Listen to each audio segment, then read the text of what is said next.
வணிக சிலிண்டர் பற்றாக்குறை இருந்தாலும் தேனி மாவட்டத்தில் உள்ள ஹோட்டல்களில் உணவுப் பொருட்களின் விலை ஏற்றப்படாது என தெரிவிக்கப்பட்டுள்ளது. வணிக சிலிண்டர் தட்டுப்பாடு குறித்து தேனியில் மாவட்ட ஹோட்டல் சங்கத்தினரின் ஆலோசனைக் கூட்டம் நடைபெற்றது. இக்கூட்டத்தில் அனைத்து ஹோட்டல்களிலும் விறகு அடுப்புகளை பயன்படுத்தி உணவுகளை தயார்படுத்த வேண்டும் என முடிவு எடுக்கப்பட்டது. இதையடுத்து செய்தியாளர்களை சந்தித்த ஹோட்டல்கள் சங்கத்தினர் தேனி மாவட்ட ஹோட்டல்களில் உணவுப் பொருட்களின் விலை ஏற்றப்படாது என தெரிவித்தனர். தூத்துக்குடியில் பள்ளி மாணவி பாலியல் வன்கொடுமை செய்யப்பட்டு கொலை செய்யப்பட்ட சம்பவத்தில் கிராம மக்கள் சாலை மறியலில் ஈடுபட்டதால் தூத்துக்குடியிலிருந்து வெளி மாவட்டங்களுக்கு செல்லும் ஆம்னி பேருந்துகள் தாமதமாக இயக்கப்பட்டன. வேடநத்தம் பகுதியைச் சேர்ந்த 12ஆம் வகுப்பு பள்ளி மாணவி பாலியல் வன்கொடுமை செய்யப்பட்டு கொலை செய்யப்பட்ட நிலையில் குற்றவாளியை கைது செய்ய வலியுறுத்தி கிராம மக்கள் தூத்துக்குடியில் இருந்து மதுரை செல்லும் நெடுஞ்சாலையில் தொடர் சாலை மறியலில் ஈடுபட்டனர்.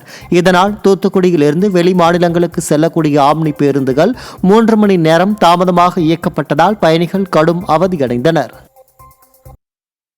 திண்டுக்கல் மாவட்டம் கொடைக்கானலில் ஏழை எளிய மக்களிடம் கிராம நிர்வாக அலுவலர் வீட்டிற்கு 2 லட்சம் ரூபாய் பணம் கேட்டு தகராறு செய்த சம்பவம் திறனற்ற ஆட்சியை வெளிச்சம் போட்டு காட்டியுள்ளது. கொடைக்கானல் குருசடி மெத்து பகுதியில் உள்ள அரசு தரிசு நிலத்தில் ஏழை எளிய மக்கள் குடிசைகளை கட்டி வாழ்ந்து வருகின்றனர். இந்த நிலையில் வீட்டுக்கு 2 லட்சம் ரூபாய் பணம் கொடுத்துவிட்டு தங்கிக் கொள்ளுங்கள், இல்லை என்றால் காலி செய்யுங்கள் என வில்பட்டி கிராம நிர்வாக அலுவலர் வீடுகளை இடிக்கப் போவதாக மிரட்டல் விடுத்து அடாவடி செய்துள்ளார். இதனால் வீடுகளை காலி செய்ய மாட்டோம் என கூறி அப்பகுதி மக்கள் சாலையில் அமர்ந்து போராட்டத்தில் ஈடுபட்டனர். திருப்பத்தூர் மாவட்டம் அம்பலூர் கிராமத்தில் பாலாற்றின் தரைப்பாலத்தை இடிப்பதற்கு எதிர்ப்பு தெரிவித்து விவசாயிகள் முற்றுகை போராட்டம் நடத்தினர்.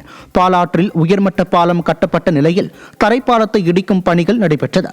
அப்போது தரைப்பாலம் இடிக்கப்பட்டால் அங்கு அதிக அளவில் மணல் கொள்ளை ஏற்பட்டு நிலத்தடி நீர் மட்டம் பாதிக்கப்படும் என கடந்த சில தினங்களுக்கு முன்பாக விவசாயிகள் போராட்டம் நடத்தினர். ஆனால் எதையும் பொருட்படுத்தாத அதிகாரிகள் மீண்டும் தரைப்பாலத்தை இடித்து வருவதால் மீண்டும் விவசாயிகள் மற்றும் பாலாறு பாதுகாப்பு சங்க தரைப்பாலத்தின் அருகே போராட்டத்தில் ஈடுபட்டனர். திருவாரூர் மாவட்டத்தில் உள்ள பெட்ரோல் பங்குகளில் பெட்ரோல் டீசலை கேன்களில் வழங்க தடை விதிக்கப்பட்டுள்ளது. திருவாரூரில் பெரும்பாலான பங்குகளில் இரவு பகல் பார்க்காமல் பொதுமக்கள் நீண்ட வரிசையில் நின்று கேன்களில் பெட்ரோல் டீசல் வாங்கி சென்ற நிலையில் பெரும் அபாயங்களை தடுக்க இனி பெட்ரோல் பங்குகளில் கேன்களில் எரிபொருள் நிரப்புவதற்கு தடை விதிக்கப்பட்டுள்ளது. மேலும் இதுகுறித்த அறிவிப்பு பதாகைகள் அனைத்து பெட்ரோல் பங்குகளின் முகப்பு பகுதியில் ஒட்டப்பட்டுள்ளது. 5 ஆண்டுகளாக கும்பகர்ண தூக்கத்தில் இருந்துவிட்டு தேர்தல் நெருங்கும் வேளையில் கடலூர் மாவட்டம் வீராணம் ஏரிக்கரை பகுதிகளை அதிகாரிகள் அரைகுறையாக சுத்தம் செய்வதாக குற்றச்சாட்டு எழுந்துள்ளது. சேத்தியாத்தோப்பு அருகே பூதங்குடி கிராம பகுதியில் இருந்து தொடங்கும் இந்த வீராணம் ஏரியில் தேர்தல் விளம்பரத்திற்காக திமுக அரசின் அதிகாரிகள் ஏரியின் தண்ணீர் வெளியேறும் பகுதிகளை மட்டும் கடமைக்கு சுத்தம் செய்துவிட்டு சென்றுள்ளதாக மக்கள் குற்றம் சாட்டுகின்றனர். ஏரியின் கிழக்கு கரையோர பகுதி உள்ளிட்ட இடங்களில் பல்வேறு கழிவுகள் தேங்கி பெரும் சுகாதார சீர்கேடு நிலவும் நிலையில் ஏரியின் ஒரு புறத்தை மட்டும் சுத்தம் செய்துவிட்டு சென்ற அதிகாரிகளுக்கு பொதுமக்கள் கடும் கண்டனம் தெரிவித்துள்ளனர். கடலூர் மாவட்டம் சேத்தியாத்தோப்பு அருகே உள்ள நங்குடி கிராமத்தின் வயல்வெளியில் தாழ்வாக செல்லும் உயர் அழுத்த மின்கம்பிகளால் பகுதிவாசிகள் அச்சமடைந்துள்ளனர். நங்குடி கிராம வயல்வெளிகளில் பல விவசாயிகள் மற்றும் பொதுமக்கள் தங்கள் கால்நடைகளுடன் மேய்ச்சலுக்கு சென்று வரும் நிலையில் அங்கு தாழ்வாக செல்லும் மின்கம்பிகளால் எந்நேரமும் விபத்துக்கள் ஏற்படும் அபாயம் நீடிக்கிறது.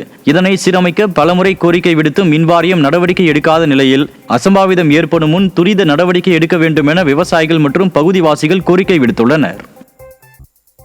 மதுரை பாலமேடு பேரூராட்சி வார சந்தை பொது ஏலத்தில் லஞ்ச லாவணியம் தலைவிரித்து ஆடுவதாக குற்றச்சாட்டு எழுந்துள்ளது. பாலமேடு வார சந்தையில் கடந்த ஆண்டு நடைபெற்ற ஏலத்தில் கலந்து கொண்ட குணசேகரன் என்பவர் 21,66,000 ரூபாய்க்கு கடைகளை ஏலம் எடுத்து பெரும் நஷ்டத்தை சந்தித்ததாக கூறினார். இந்நிலையில் பேரூராட்சி சார்பில் நடைபெற்ற மறு ஏலத்தில் முன்னாள் ஒப்பந்ததாரர் குணசேகரனை கலந்து கொள்ள விடாமல் அதிகாரிகள் வெளியே அனுப்ப முயன்றனர். அப்போது பேசிய குணசேகரன் பேரூராட்சி தலைவர், துணைத் தலைவர் உள்ளிட்ட பல அதிகாரிகளுக்கு தான் 3.50 லட்சம் ரூபாய் லஞ்சம் கொடுத்ததாகவும் அதனை என்னிடம் திருப்பி கொடுத்துவிட்டு என்னை வெளியே அனுப்புங்கள் என கூறியதால் பரபரப்பு ஏற்பட்டது. புதுக்கோட்டை மாவட்டம் கந்தர்வக்கோட்டை அருகே அண்ணனின் வீட்டை அனுமதியின்றி அடமானம் வைத்த சகோதரி உரிய கடன் தொகையை செலுத்தாததால் தனியார் நிதி நிறுவன அதிகாரிகள் வீட்டை பூட்டி சீல் வைத்தனர். நத்தமாடிப்பட்டி கிராமத்தைச் சேர்ந்த முத்துக்குமார் தனது குடும்பத்துடன் தனது தந்தைக்கு சொந்தமான வீட்டில் வசித்து வந்தார். இவரது சகோதரி செங்கொடி தனது அண்ணனின் வீட்டை விற்பனை செய்ததாக பத்திரப்பதிவு செய்த அதன் மூலம் தனியார் நிதி நிறுவனத்தில் 1,80,000 ரூபாய் கடன் பெற்று முறையாக செலுத்தாததால் வீட்டிற்கு சீல் வைக்கப்பட்டது.